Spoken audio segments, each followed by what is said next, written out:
Ivanka's husband, Jared Kushner, is also a senior advisor with an extensive domestic and international portfolio. Elaine, taken together, the sons, the daughter, the son-in-law give the appearance of a White House that is at least partially a family business. Well, Major, in Monday's White House press briefing, Deputy Press Secretary Sarah Huckabee Sanders denied any collusion between Trump officials and Russia. You were there for that briefing, and I wonder, what were your big takeaways, Major? What is the administration's current posture on this issue? That the story is an illegitimate question about a non-existent fact. If you want to simplify the White House's orientation to this entire set of investigations, it is that. It's a silly question about something that never happened. Okay, let's evaluate that in light of what's happened during this process of investigation. As I said on CBSN right after the briefing, during the transition, there was this sort of large mega question of collusion, but that's not where any of the questions began, Elaine. It's important for our audience to understand that. All the questions were so much simpler than that, so much more basic.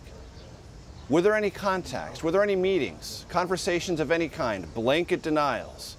And it was then the transition, and in the early days of this administration, the word always came, there were no contacts, and therefore there's no story. If that had been true, that might in fact be a rational conclusion. But in fact, there have been contacts, many of them involving some low-level Trump campaign operatives, and now we know very significant people. Jared Kushner at the top of the pyramid.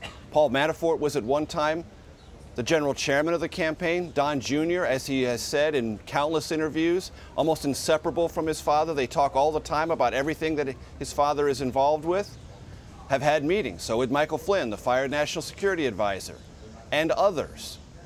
And if those meetings were in fact as benign as the administration says they were, but only in confirming them after the fact, after they've been forced to acknowledge them under investigatory and journalistic duress, if they were in fact so benign, one wonders why many of the participants have now retained defense counsel. The investigations continue, and as the questions keep being asked, more is revealed that is, at minimum, Elaine, inconsistent with the blanket denials about Russian meetings and those close to or at the upper echelon of the Trump campaign, or in some cases, the Trump administration. On another topic, Major, Ivanka Trump received criticism for briefly sitting in her father's seat during a meeting at the G20. German Chancellor Angela Merkel defended the move, saying it's up to each country to decide who steps in when a leader steps away. Give us some context here, Major. How are we to understand that move of having Ivanka Trump sit in on that meeting while her father was away? Elaine, as we have discussed so many times, everything about the Trump White House is different. And that it is different doesn't mean it's wrong. In every case, differences can be simply that, something we've never seen before. So here, let's start with a kind of a threshold question. Is it unusual for presidents to step out and have someone who represents their administration sit in on their behalf? Absolutely not. Happens a lot. I've watched it at a lot of summits because there are lots of different meetings. There are different agendas. Sometimes you're going to step out to have a side conversation with another foreign leader. Maybe you're taking a phone call. Maybe there's a briefing for the next meeting. That's not unusual. What's different about this is that Ivanka Trump is the president's daughter, number one, obviously. Number two, she doesn't have a job other than senior advisor to the president, one she received because she's the president's daughter, and he believes she can be of assistance.